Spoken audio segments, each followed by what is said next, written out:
description of my panel. And you know, when you're reading something after half a year, you sometimes are really surprised how clever you are. I decided to read, just to read, was a description of my panel. It's a short one. 300 words.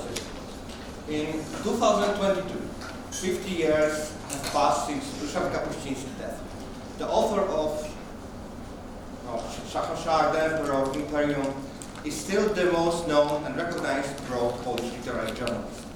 Kapuscinski was one of the most famous war reporters of the 20th century, one of the most important creators of Polish school of reportage, and one of the most important builders of popularity of Polish non-fiction writing, referred to as reportage or literary reportage. Moreover, his posthumous controversial biography by a literary journalist, Roberto, in which some of his interlocutors accused Kapuscinski of a degree of creative processing of events that was too high to name his book a reportage, sold over 130,000 copies and sparked the most important debate about the limits of reportage and the reporter's credibility in Polish literary journalism community. Taking advantage in the fact that IALJS conference is being held in Poland and in East Central Europe for the first time, the aim of the panel will be an attempt at analyzing the heritage of Kapuscinski and reflection on what is still inspiring for a contemporary reader, especially for young journalist adults in Kapuscinski work. The panelists will try to answer what in the works of Kapuscinski is still universal, inspirational, and important, and which elements of his work have not survived the criticism and the test of time. So,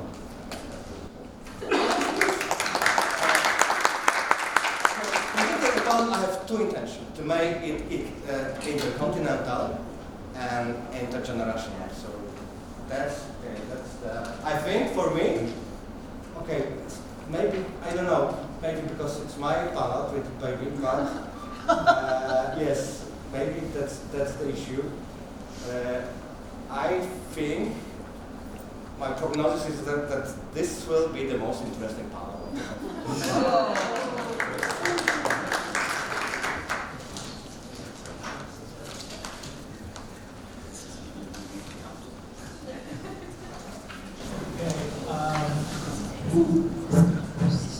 You hear me? Yeah. Okay. Yes. All right. I'm John Hartsock, in Cortland, and asked to be the moderator of this panel about the legacy of Ryszard Kapuściński.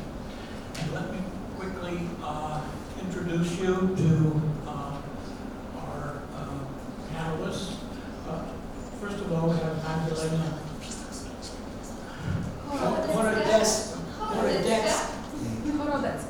Horodecka, here from the University of Gdańsk. We will talk about reporter as anthropologist, Otherness in journalism by Ryszard Kapuściński. Then we'll have our dear old friend Roberto Herrscher from the Universidad Alberto, Hurtado in Chile, Kapuscinski, Latinoamericano. Then we're going to have, Anthea, there you are. Okay, good, okay. Anthea Garman from Rhodes University in South Africa, who will speak about Ryszard Kapuściński's, quote, magic journalism, end quote, in Africa. Then her dear friend Susan L. Greenberg, University of Roehampton in the UK, The Universal in Kapuscinski, a defense against empire. Finally, we will have Sophia Bush. Did I get it right? Okay, well, I'll tell you what, she did tell me that in English it means newcomer. So if I have difficulty pronouncing it, I will call her Sophia Newcomer. But she's from the University of the Arts. You're a student here? Yes, and I think it's wonderful that we make room for students because there are some of us old-timers who could always benefit from more perspectives from our younger members. So she is ready to speak. What can Polish journalism students learn from Ryszard Kapuściński today?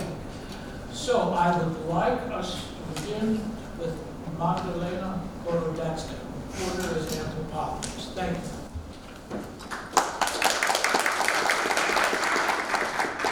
The second time.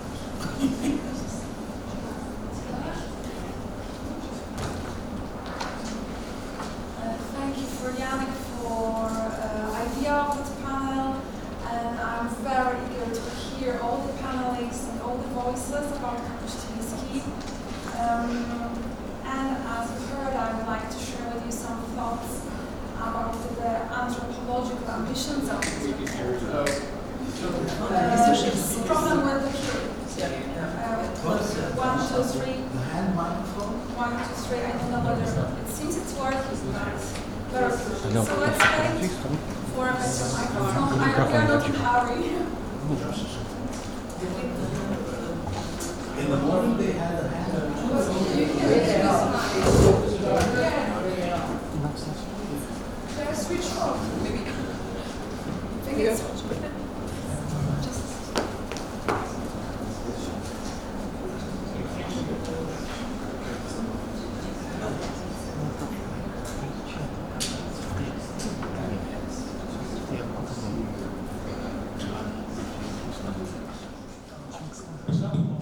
It's better now.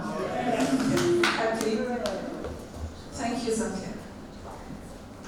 I'm reading Kapuscinski for many years, critically, I hope, but also with gratitude for the literary worlds that he created and for the attempt to open my mind for other cultures.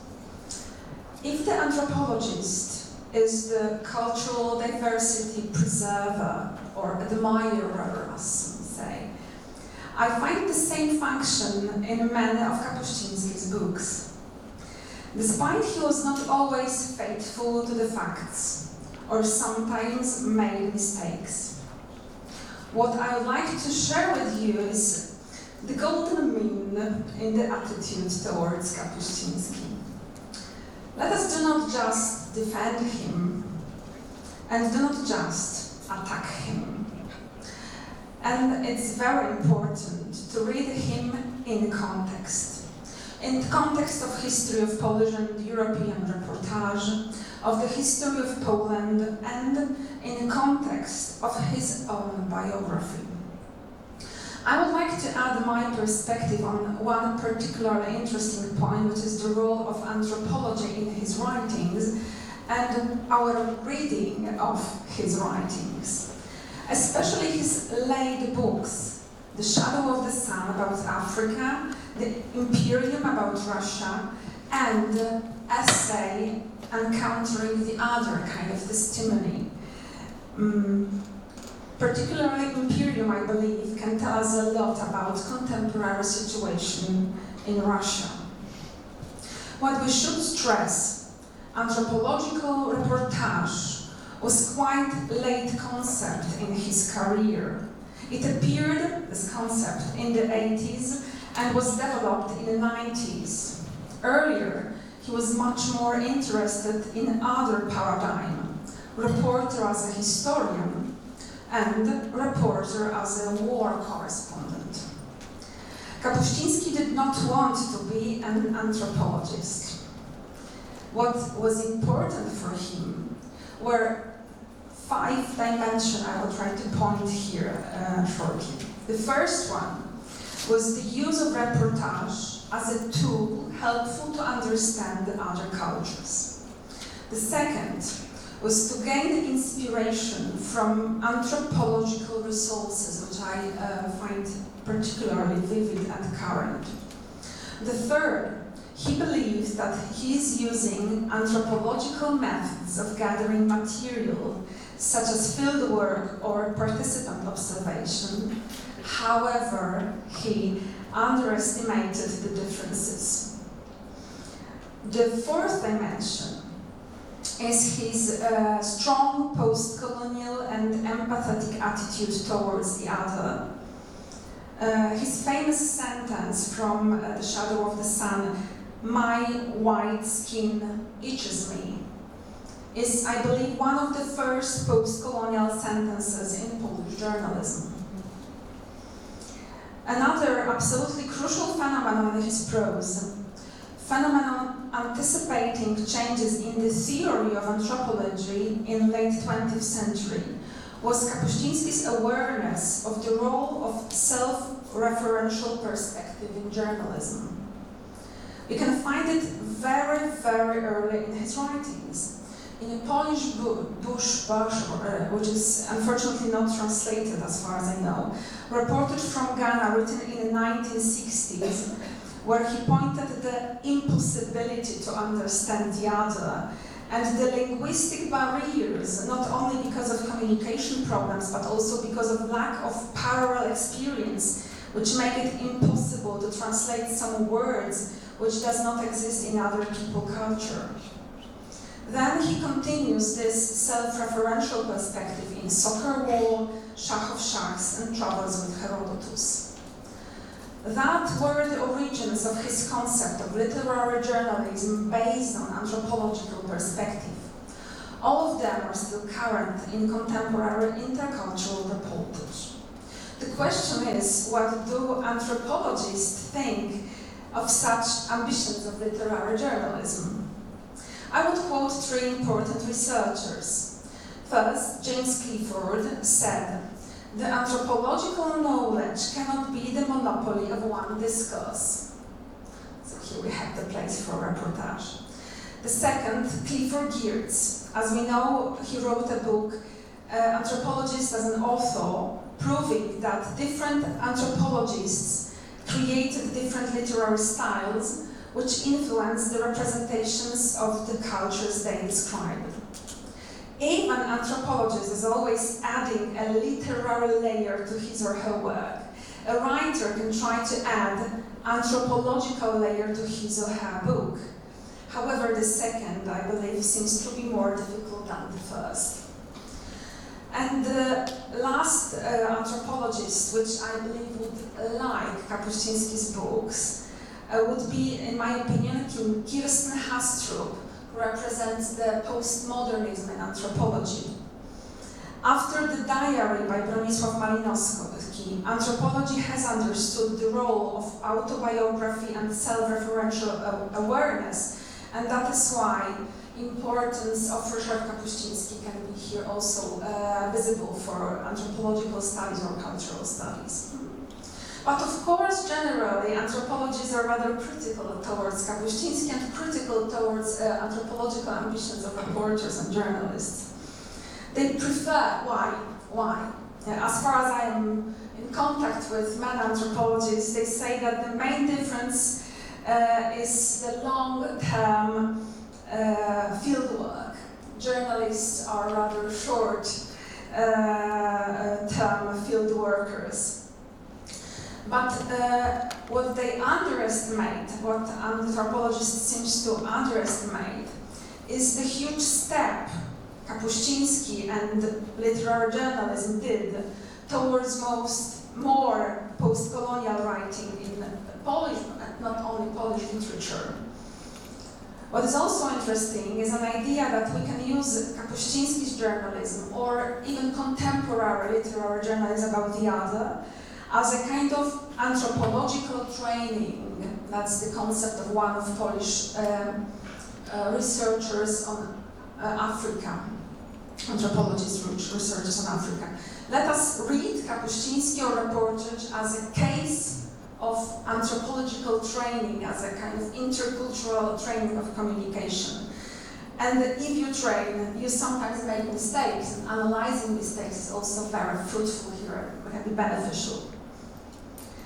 Before Kapuscinski, we were reading in Poland Henryk Sienkiewicz's colonial letters from Africa or In Desert and Wilderness.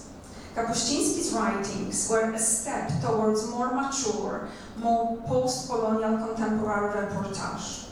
The generation of Mariusz Szczygieł is one step farther for sure. But Kapuscinski's philosophy and work was a very important bridge between colonial attitude of the 19th century and beginning of the 20th century and contemporary period of Central European literary journalism, with the Poland as an example. And finally, I would like to quote one of the most important essays by Kapuscinski, Encountering the Other, which shows still important values and the role of anthropology for literary journalists.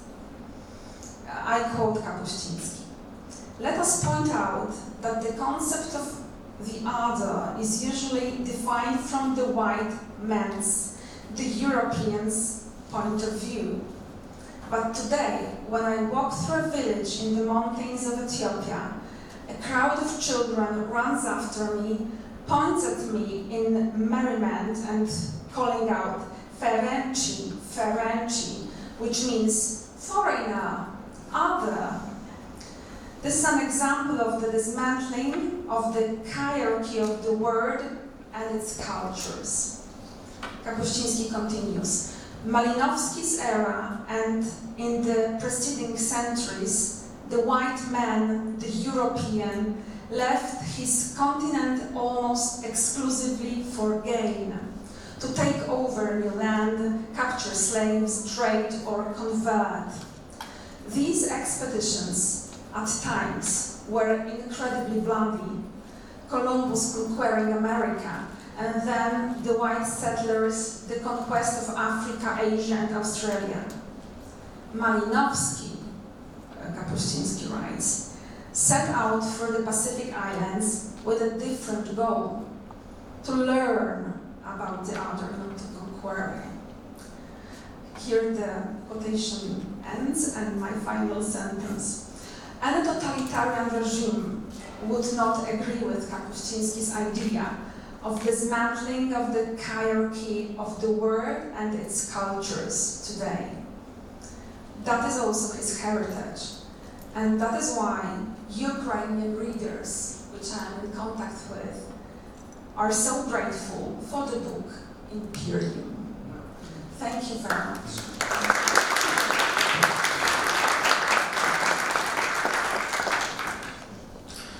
Thank you, Magdalena. And now we are going to Roberto.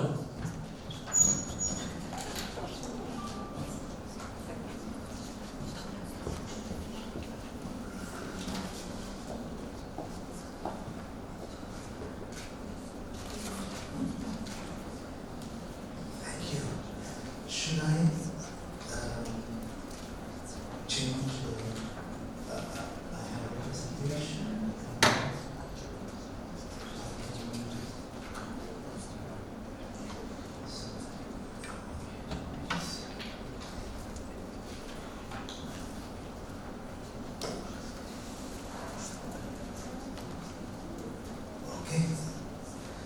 Hello.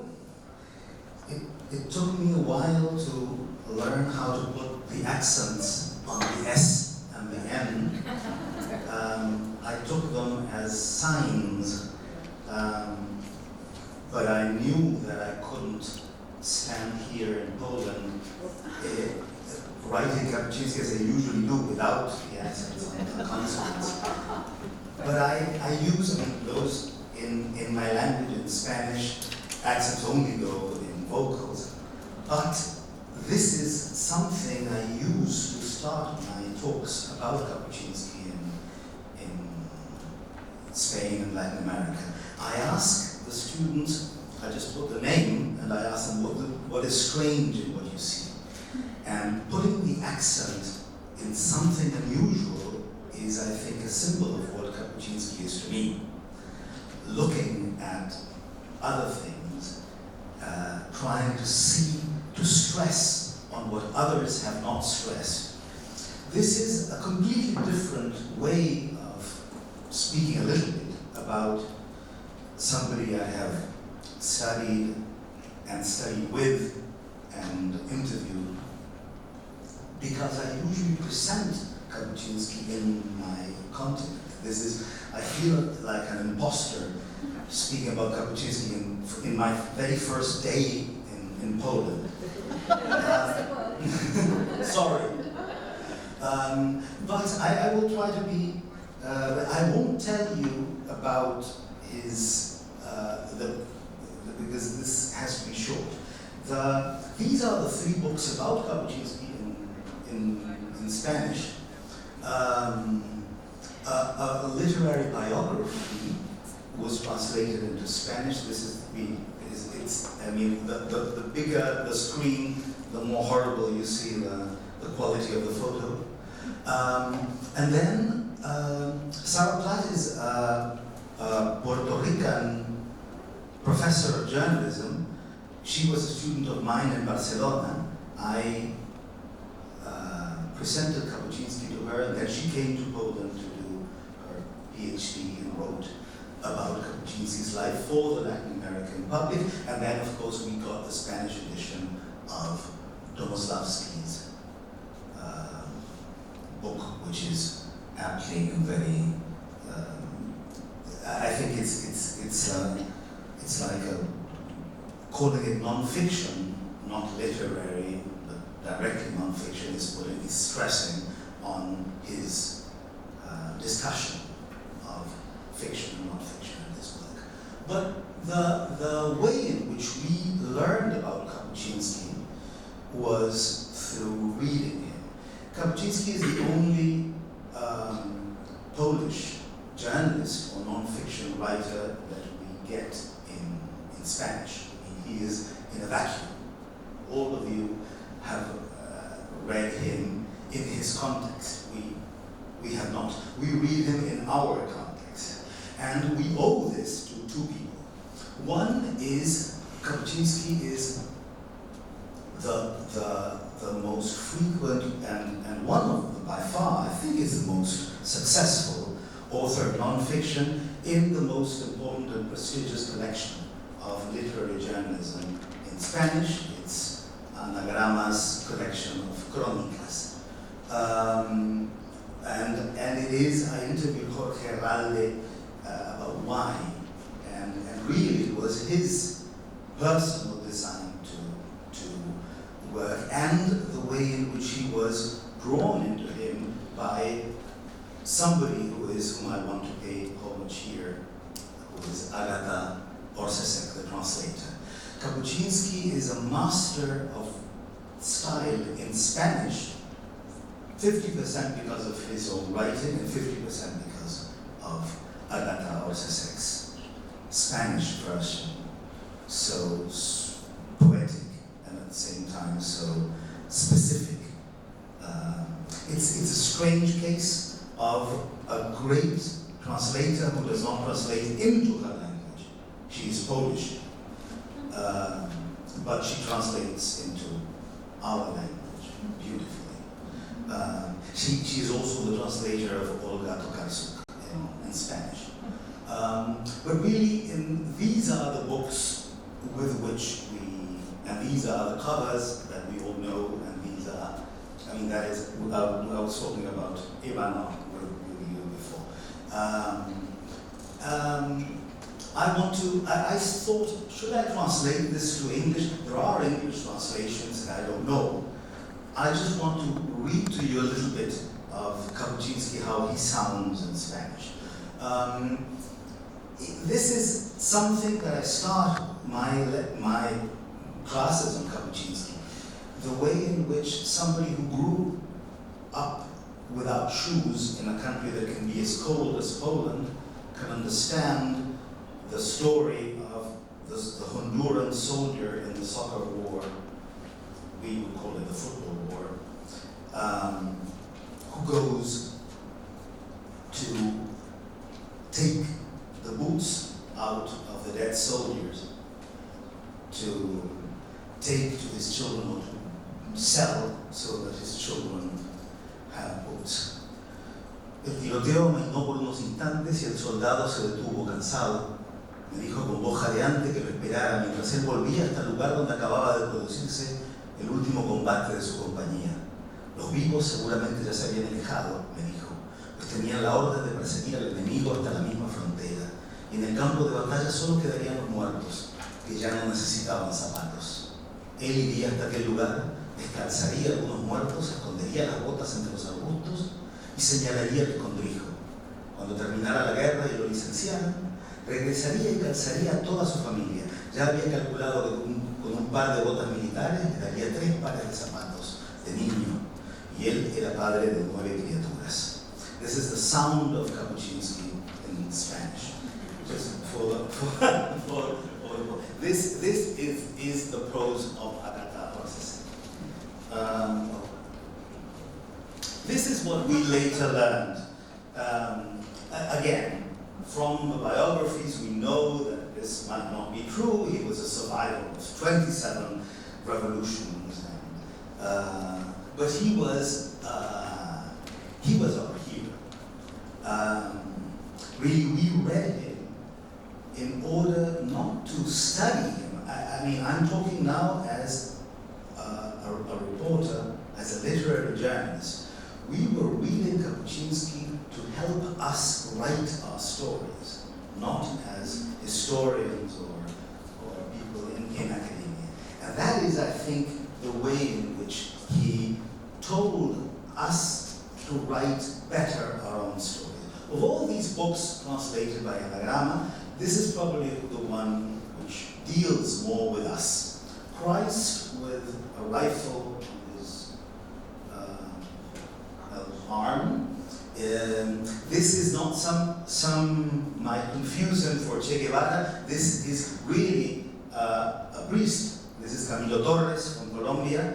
This is the cura guerrillero, o Cienfuegos. That is Cienfuegos. Camilo Cienfuegos, sí, sí. El error de la ruleta. Es el error, sí. Now that I see him, yeah, because it said it was Camilo, no, Camilo Cienfuegos, yes. That's Cuban revolutionary. He was, Camilo Cienfuegos that was put on the cover, but because of the error. It's understanding in the publishing house, but it should be Camilo Torres. Yes. He said, put Camilo. Yeah, he, together with Fidel Castro and Che Guevara, he did the march onto Havana. And one of the, probably the most complex, the longest story there, Alexander, I don't know if you think the same, is who killed Carl von Spreading. It's the story of Guatemala, the story of, it starts with something horrible. The guerrilla captured the German ambassador and negotiated, and they killed him, and they were on 3 minutes. And but he goes back to try to understand. I think the main question there is why, not who, but why. And he told us to go from the what to the why. Oops, again. So I'm going faster. He speaks of things that were unspeakable to us. He centered on the invisible, on the nobodies, on the people who were not famous. I think that in that way, while the leaders, for example, of the soccer war, are now forgotten, that little soldier is the little soldier of today. And in a way, we saw his view of Africa, that we didn't know, of Asia and of Latin America, as another way of telling our own story, centering on details and putting the accents on different things. One in Spain, a Spanish crew did a film. I don't know if you know it. If you know it here, it's called Another Day of Life, Un Día Más Con Vida, and we again saw different ways of speaking. This is a story that I won't tell about Carlota, and I don't know. And how this was done in the, I think interestingly, in the film. We can talk about the film later. But then, on March 6, 2001, we met our hero. This was the first time that he came back after the 80s. This is Kapuscinski, this is Garcia Marquez, and these are probably half the most important cronistas of Latin America now. Marcela Turati, Julio Villanueva Chan, Juanita León, Cristian Alarcón. This is me in 2001.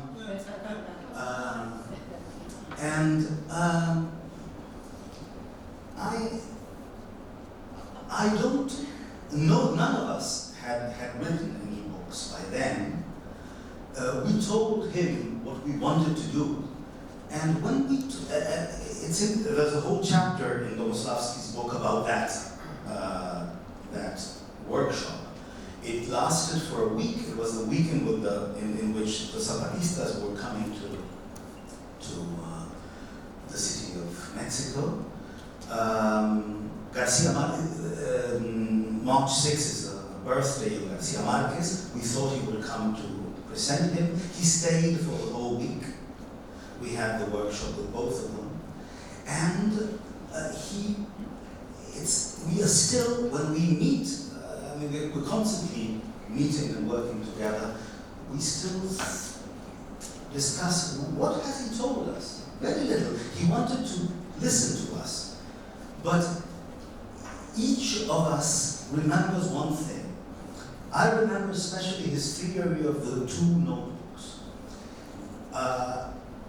Somebody from Colombia said, I want to write like you in my magazine. I said, what? I want to be a Kapuscinski in Semana, the magazine. And he said, no. If you do a little bit of what they allow you to do in Semana, it's as if I tried to literalize a little bit in the Polish agency. 1 minute, or half a minute, or no minute. Half a minute. He said, no, you need to have two notebooks.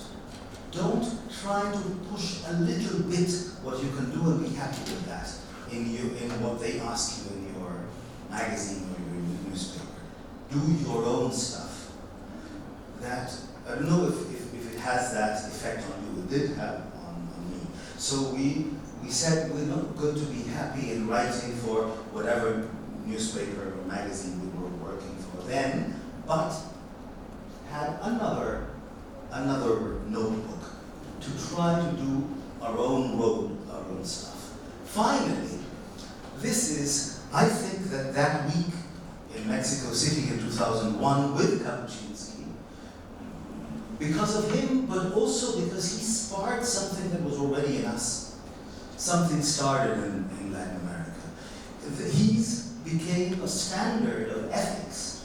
We invoked him. We used his books in Spanish. It's called Los Cínicos no sirven para este oficio. Cynics are no good for this trade. And we started telling historic dramas for anonymous everyday characters. We started blending storytelling and essay and explaining why we were telling a story, looking at the other, and a common identification with somebody from a country like ours, which is Poland, not the US or France or England. And this is what we learned from Kapuscinski, and sorry for taking so long.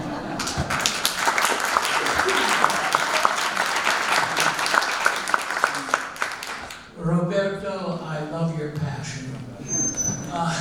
Okay, so now we are going to have,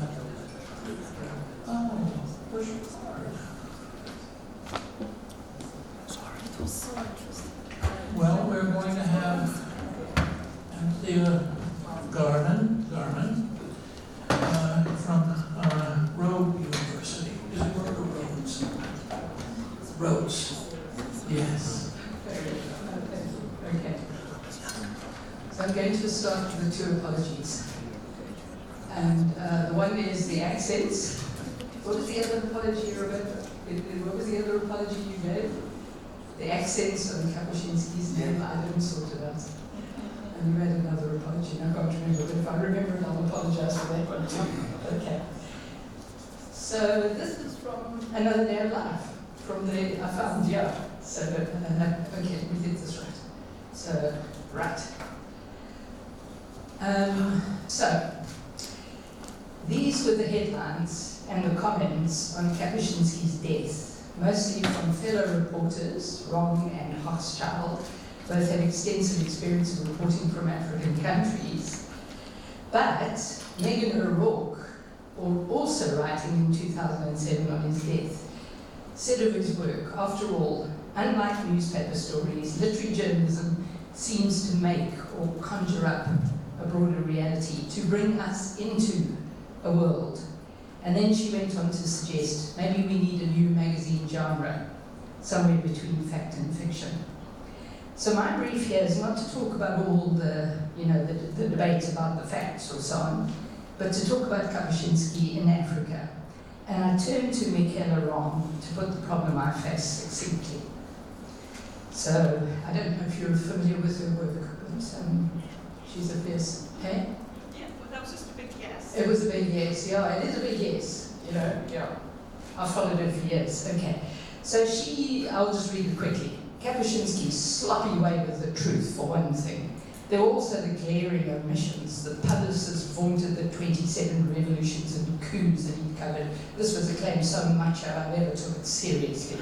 He was shockingly silent on, or paid only lip service to, many of the forces that have shaped African history. Apartheid, AIDS, the IMF, the World Bank.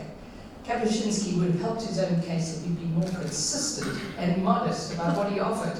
If you present your work as magical journalism of the Garcia Marquez genre, best not simultaneously lecture a younger generation of journalists, as he did, on imprecision.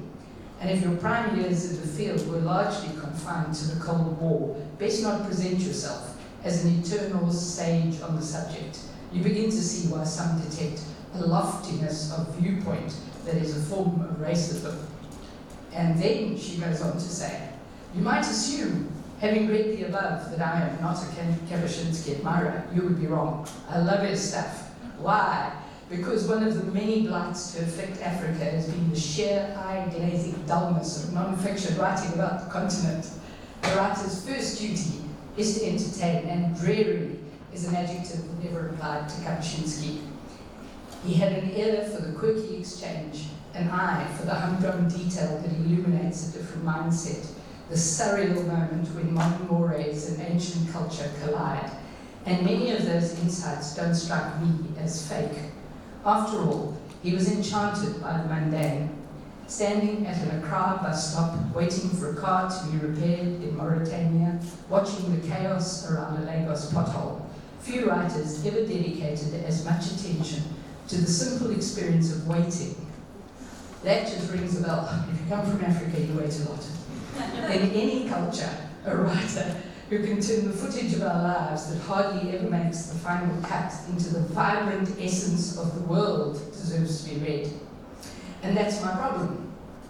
The brilliance that he had of bringing you, the reader, into a world and holding your attention, and the anger he has evoked from fellow Africa writers. With Michaela, I can attest that Kapuscinski is not dry. As you read, and as I found out on rereading him for this panel, he enchants. He draws you into the world he's in right now on the page. India. Ah, yes, I remember that feeling the first time I visited. But it's not the debate about walking that narrow line between the gathering of facts and the application of fiction techniques that I'm going to speak about today. Rather, it's what Kapuscinski did with Africa and how Africa feels about that. So let's go to his sharpest critic, Binyamanga Wainaina, who retorted in such brilliant fashion that his Brante essay is rightfully extremely famous and used by many a teacher to impart the point to literary journalism students. Among other bold things, he said, always use the words Africa, darkness, safari in your title. Subtitles may include Zanzibar, Maasai, Zulu, Zambezi, Congo, Nile, Big Sky, Shadow, Drum, Sun, or Bygone. Also useful are gorillas, founders, primordial, tribal. Note that people means Africans who are not black. while the people means black Africans. Never have a picture of a well-adjusted African on the cover of your book or in it, unless that African has won the Nobel Prize.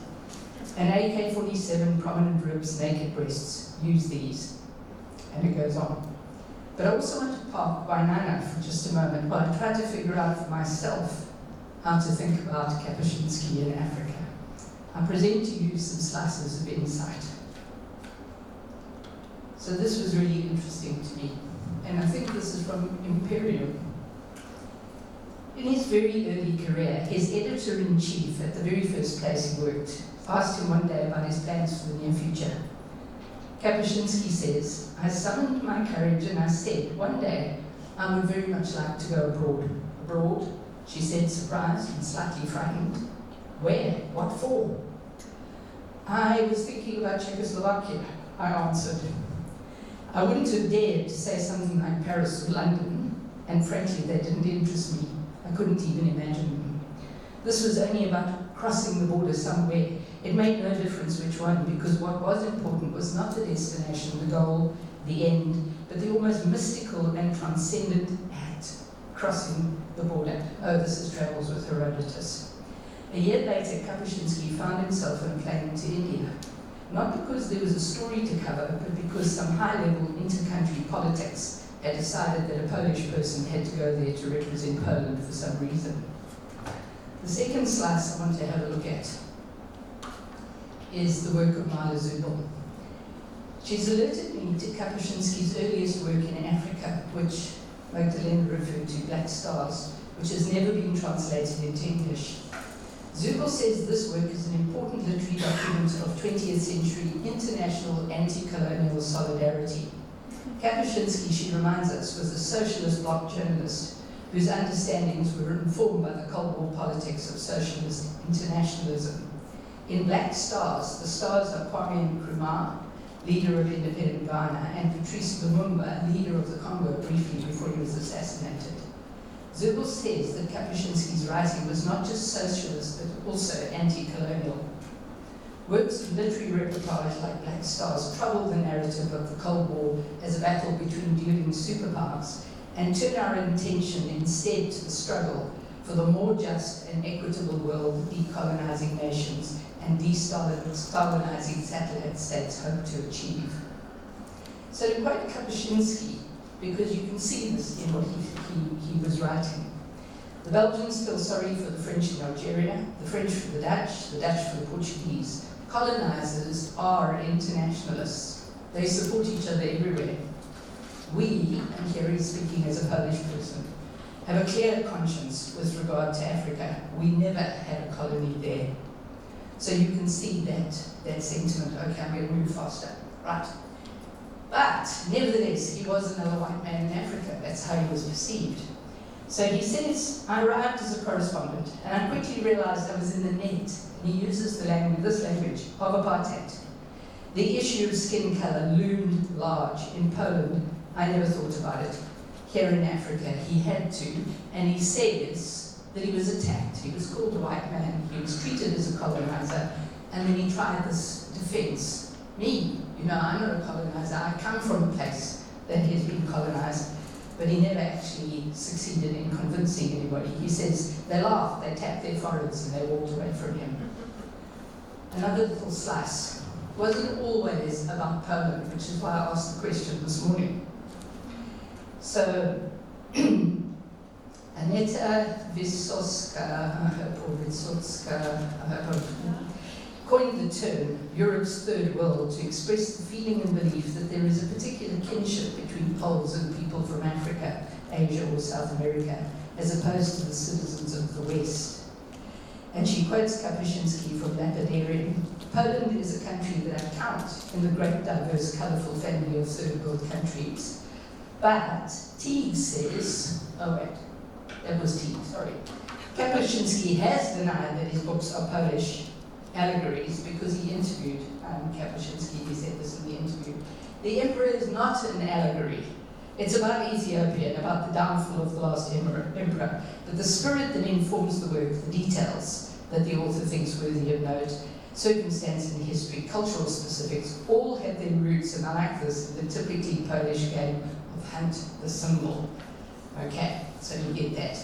So now this interesting fellow says, and what if Africa used Poland, I'm wrapping up, what if Africa used Poland to say something back to, say, Ethiopia? You know, it's an interesting question. You certainly see it differently. And then, so from that sort of like question, would that be okay?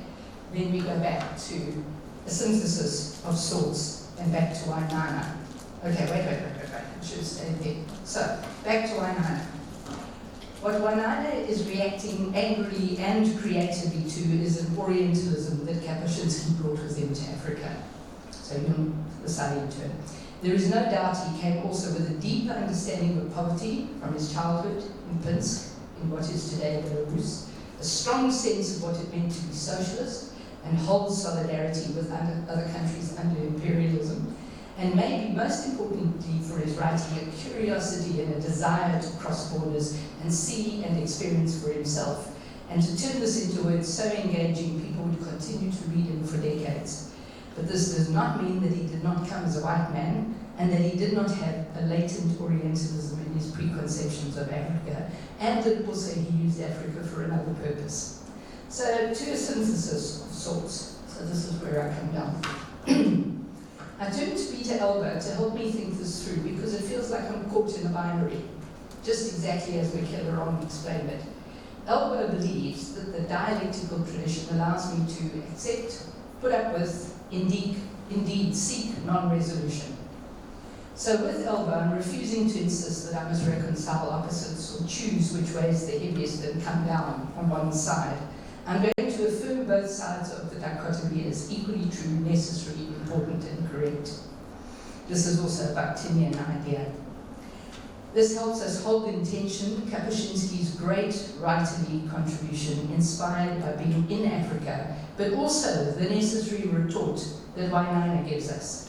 This retort alerts us that Africa has been inscribed and re-inscribed in ways that its inhabitants don't recognize, and with metaphors and tropes that they struggle against as they seek to write the continent and their experiences for themselves.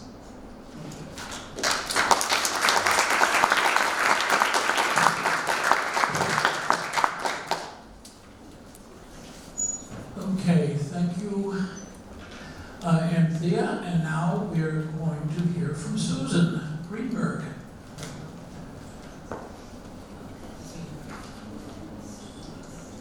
Oh, you got it.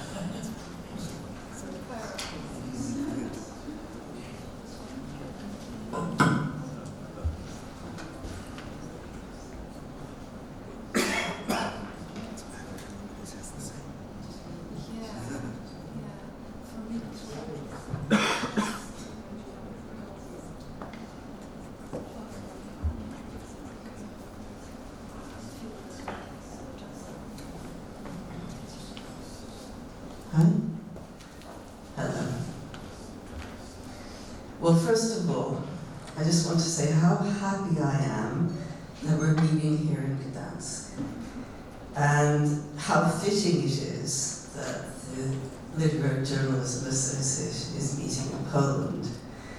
I wonder why it took us so long, really.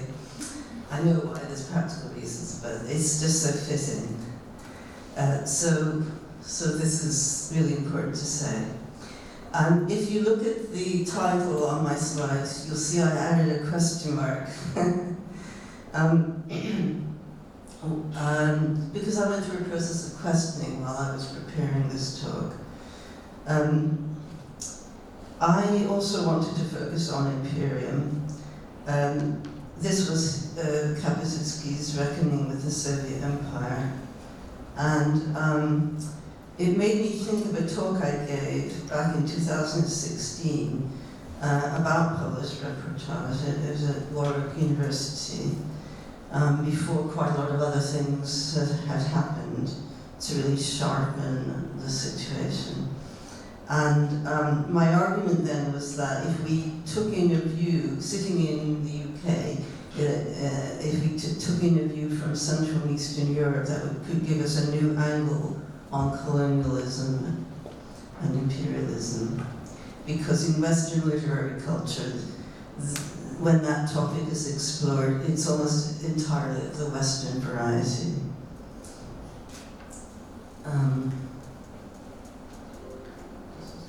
Where do I put this?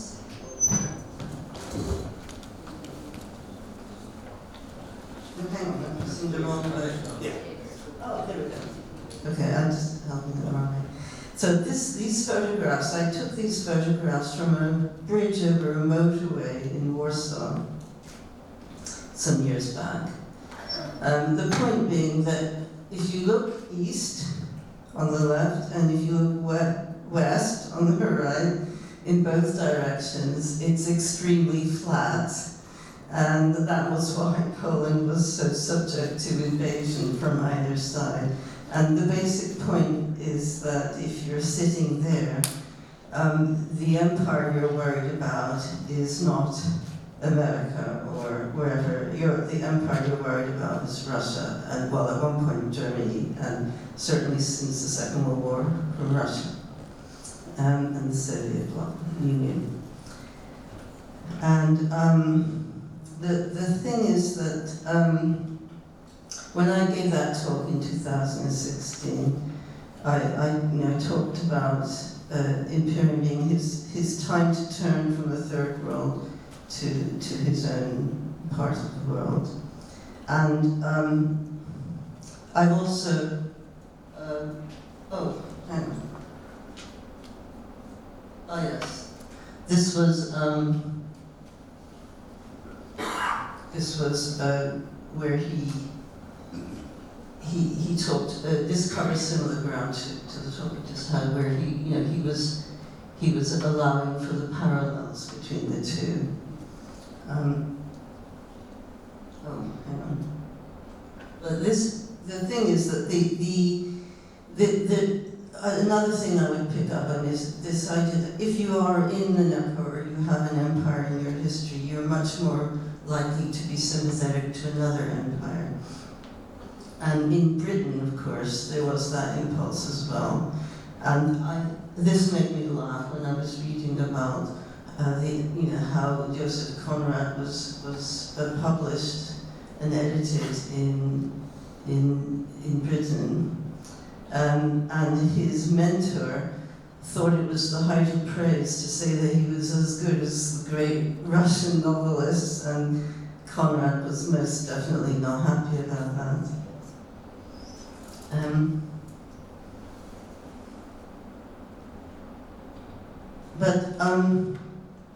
So Kapuscinski came to make those parallels between the Third World and Eastern Europe and the Soviet Union.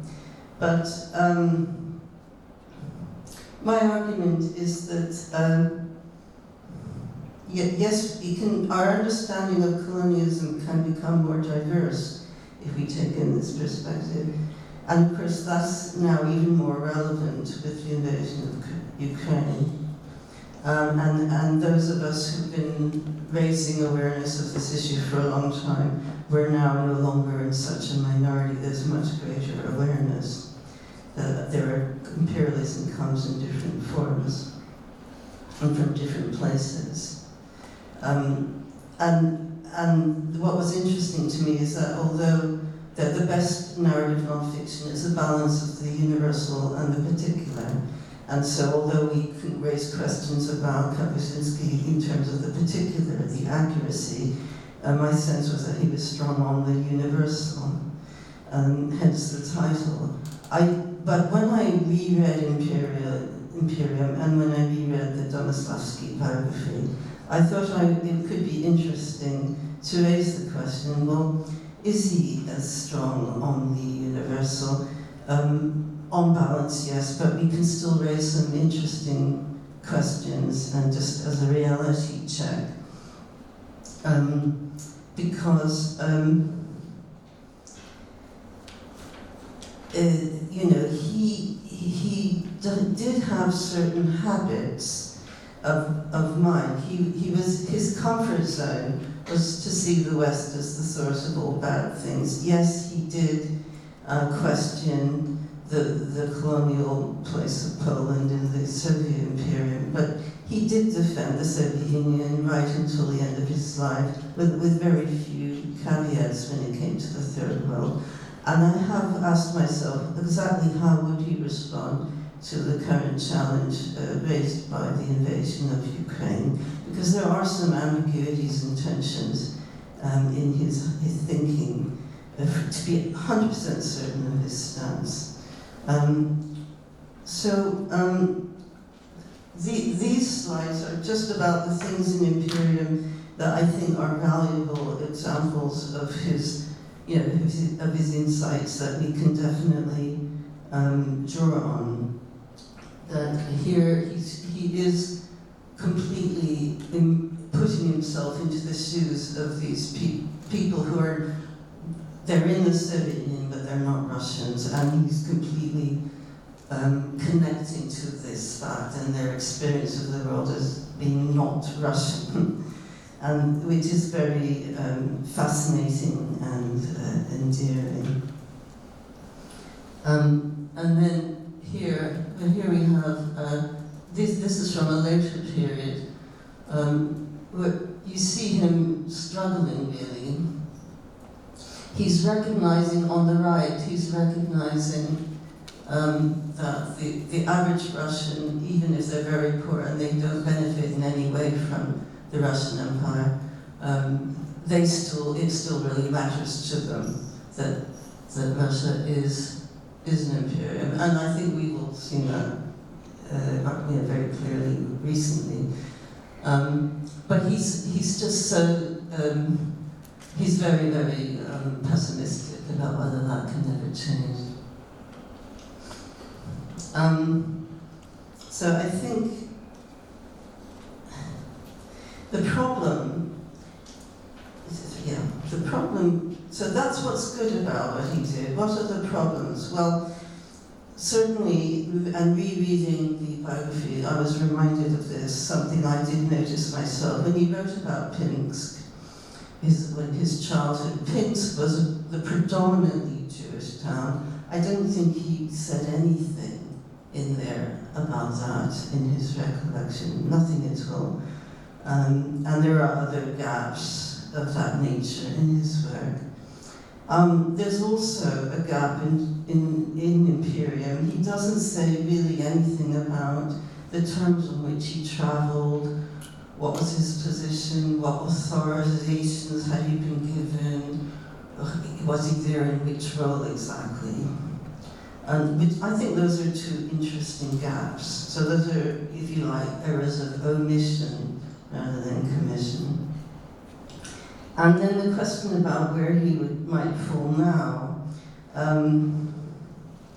I think for me, the problem is not so much about the errors, the factual errors, either because of carelessness that could have been fixed by more research or just checking, or for giving it more value,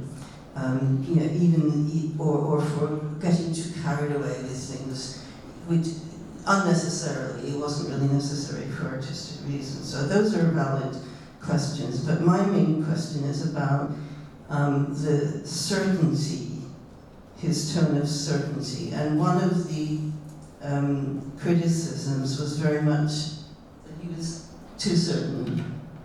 There were, yes, so this was a historian of Iran who's complaining about this. And I think the usual answer to that is, well, not everyone has to write like a scholar, but I don't think you have to be a scholar to allow for uncertainty. And I think a lot of the best narrative journalists, including many of the current Polish literary journalists, they do make much more place for acknowledging the, if you like, epistemological status of what they know and how they know it. And I think it's partly perhaps a difference in the mores of our time, these that we have different expectations and we become very aware of the importance of acknowledging those uncertainties. And maybe it's fair to say that when he was first writing, that just didn't come up as such an important issue. But I think we're very aware of it now, and I think that is a big, big ground for, for questioning, for looking with a critical eye at what he's done from our perspective from now. And I think it's good also to be aware of how, if you have a default attitude that there's one main source of badness, then it can lead you to slightly tricky positions now. And I'm not saying that Kapuscinski would have gone the same way, but this was an example where, people who did have that view before have taken it now to the point where they're just disbelieving that Russia could be doing anything wrong in Ukraine. And this, it was promoted very much by, this is from Russia Today, editor-in-chief Simonian, using that argument to justify their propaganda. And this is just a flash of my own guidelines, which I used when I gave a talk in Vienna, which I do feel have stood the test of time. This is the way of being humble about what you know and how you know it, without shrinking from actually going out there and discovering stuff. Okay, I'll stop there. Thank you, Susan. And now, Sophia.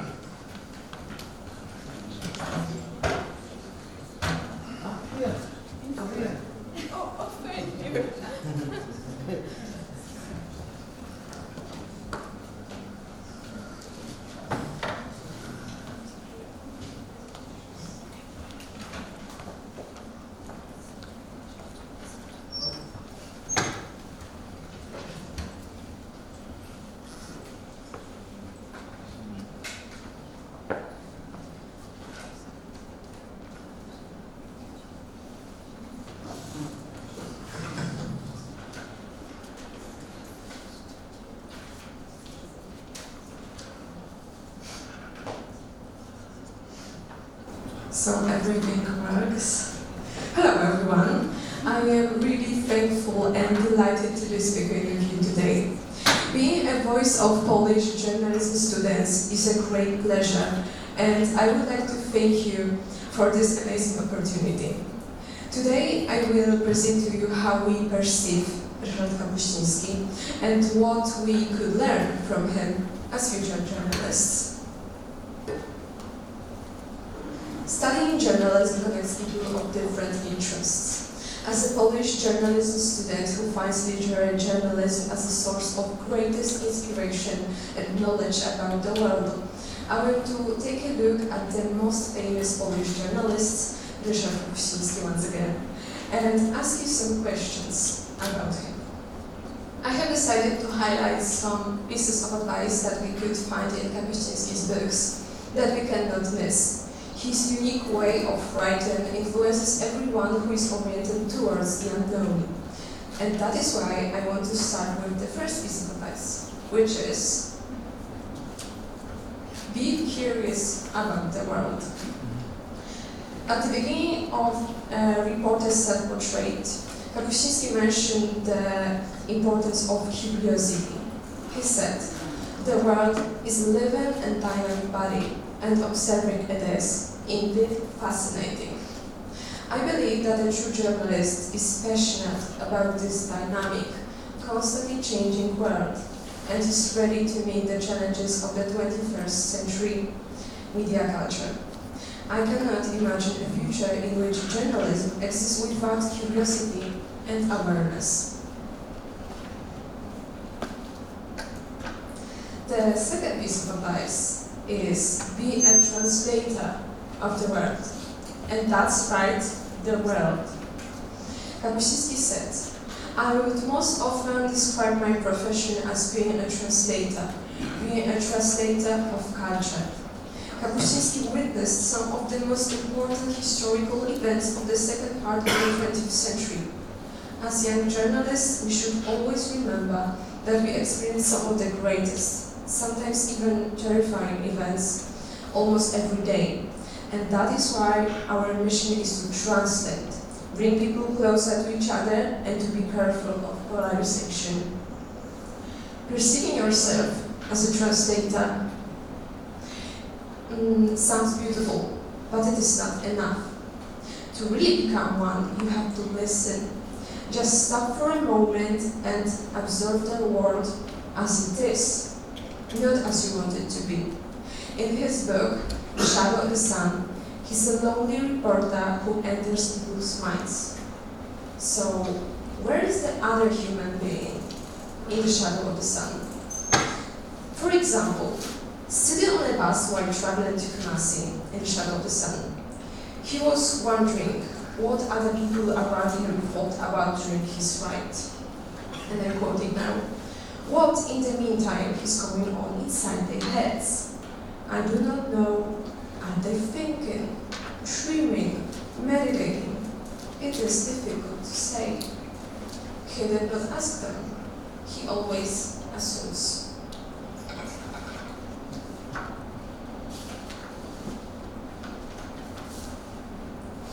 And then he reminded himself of a certain British man who has lived in Ghana for years now.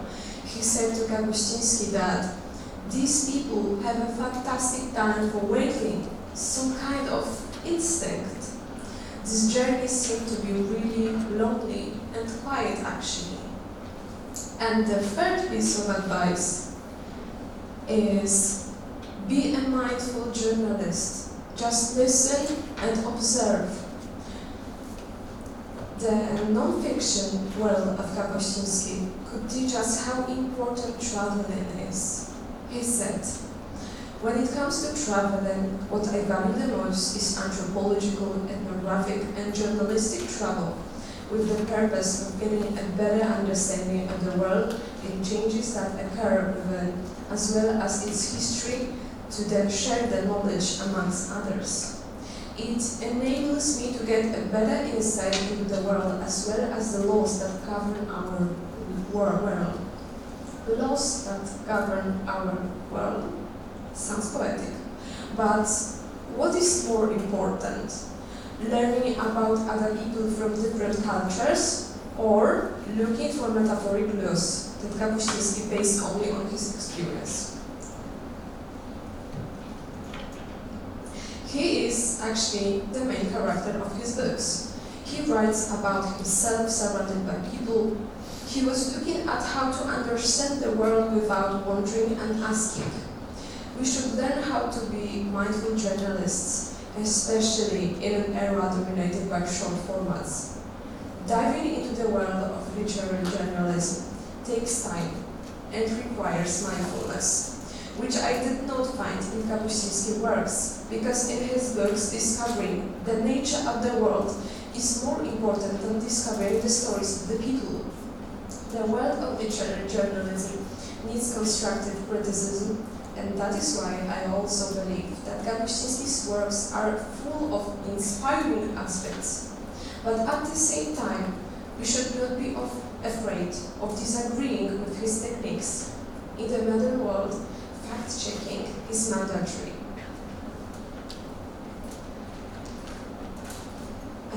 Because of the easy access to the internet, we can check every piece of information. And that is what Maria Havranek and Szymon Opryszek did. They discovered that the story of Amelia Bolaños was made up.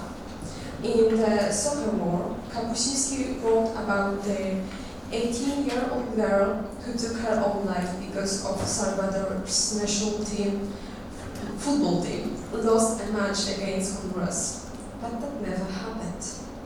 Maybe it was only a metaphor, but a real reporter cannot make up their own events to create a more interesting story. I think that this strongly highlights the importance of fact-checking. Kapuscinski is a complex journalist and character, and many people find him as a role model. or should I say, found.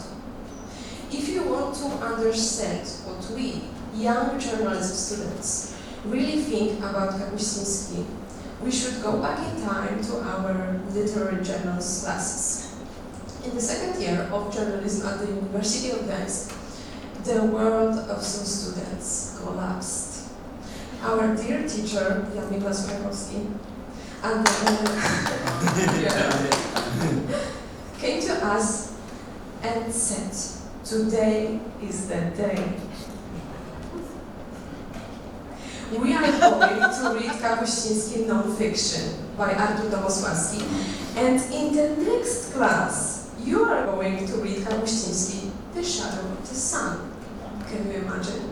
Starting with Sławski, and then giving us Kapuscinski.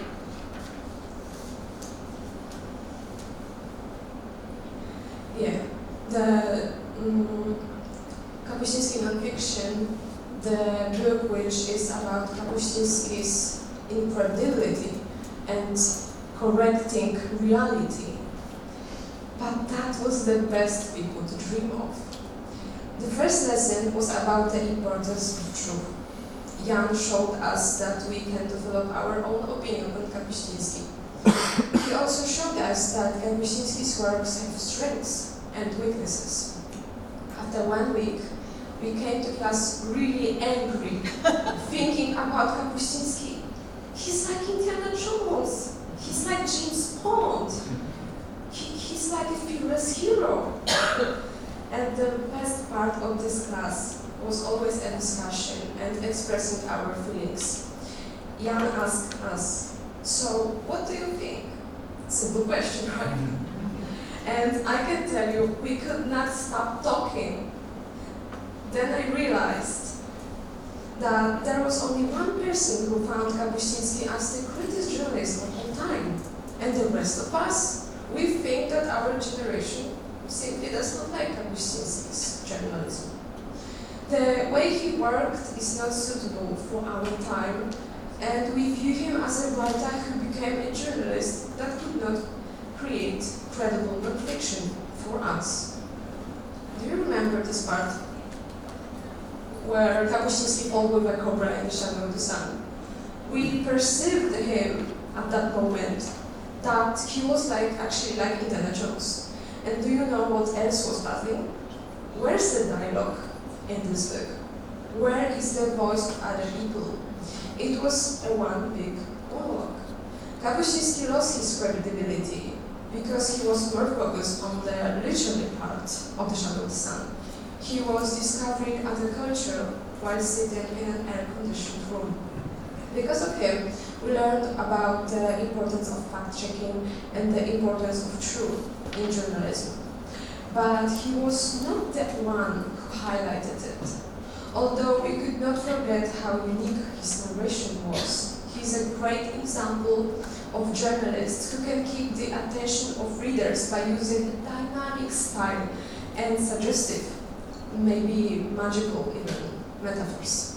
So, I would like to thank you once again for your time and this opportunity. Speaking for all Polish journalism students, I'm glad that we could share our opinion and interpretations along with presenting our point of view, which has been a great pleasure. Thank you very much.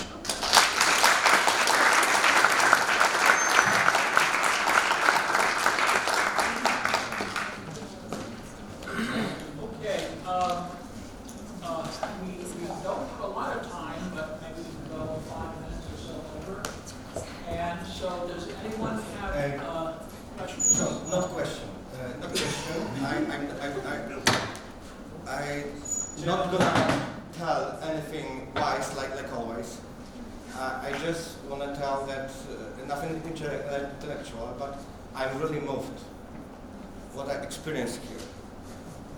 So many approaches, so many perspectives. So it was really so moving for me, and I even can't imagine that I can't say creator, like facilitator maybe, or of this what happened, and I think, okay, I know that I don't want to raise dispute on Kapuscinski, but I think the outcome of this panel should be a quality monograph of literary journalistics. But we still have more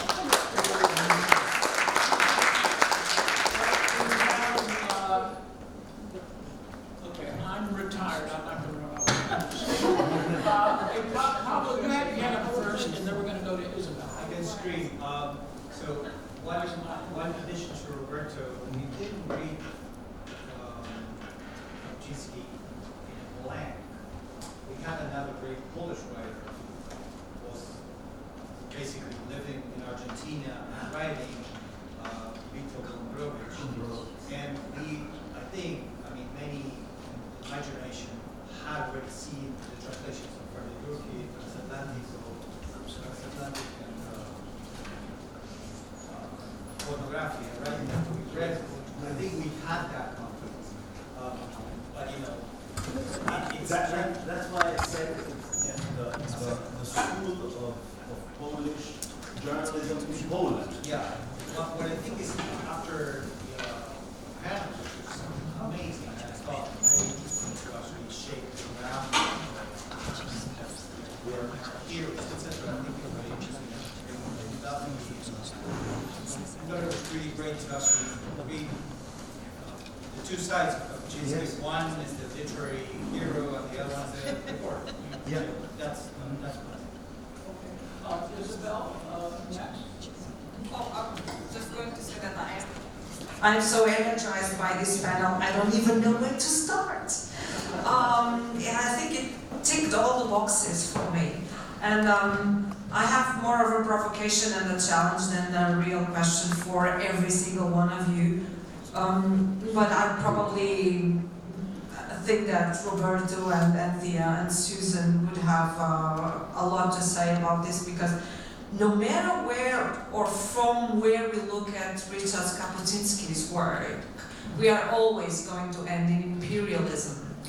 Whether reverse imperialism or just imperialism or post-colonialism, or the perspective that it comes from a world, so Poland, that really was in the grips of empire, so terrestrial empire from Germany and Russia. And then he went to places that were part of overseas empires. So no matter where the angle is, so we are going to be, discussing colonialism, post-colonialism, and post-post-colonialism. And the thing is, I was listening at Anthea, and I was just thinking about William Boyd's A Good Man in Africa, Karen Blixen's Out of Africa, Orientalism by Edward Sayce, Post-Colonialism by Spivak's, Candace Subaltern Speak, and all of that, and all of those changes in perspective. And how do you approach this inevitability that Kapuscinski has to be read according to the times in which he lived? And he was formatted in some way to this East-West colonial, colonized frame of mind, because it is so inescapable, no matter how we look at him. Even Conrad, who was Polish, is being challenged today as imperialist. And when I was doing my PhD, Conrad was anti-imperialist, and now he is subverted to the other side. He's totally imperialistic. Okay, another question? Really got a man up there, but John, maybe Anthea wants to answer. I'm sorry? Maybe Anthea wants to speak to that. Oh, Anthea, did you want to say something? I don't know if that... That's exactly. I don't know. It's only Maybe Can you hear me? So that's exactly why I kind of said, well, you've just got to say all of this is true simultaneously. Because if you do he was a man of his time and that's what he knew, then you excuse, a whole lot of things we shouldn't excuse. If you say, let's just take these bits, out of him, then you don't have the totality of, all of it. so, you know, I was kind of sitting with that lot, and you know, sitting with. I mean, there are many sort of modern writers today from Africa just like, ugh, don't read that guy, you know. But in fact, you know, you talked about Conrad. I'm a fan of Conrad, you know, and there are people who just boycott him. Yeah. I think you've got to say all these things are true simultaneously, you know, and don't you find, so when you were talking, things that for me are dear to me, in my experience now, are not dear to my students.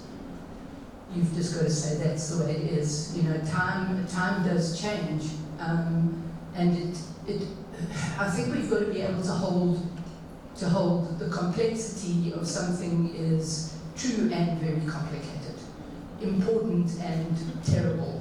You know, it's asking us to be comfortable with incommensurability.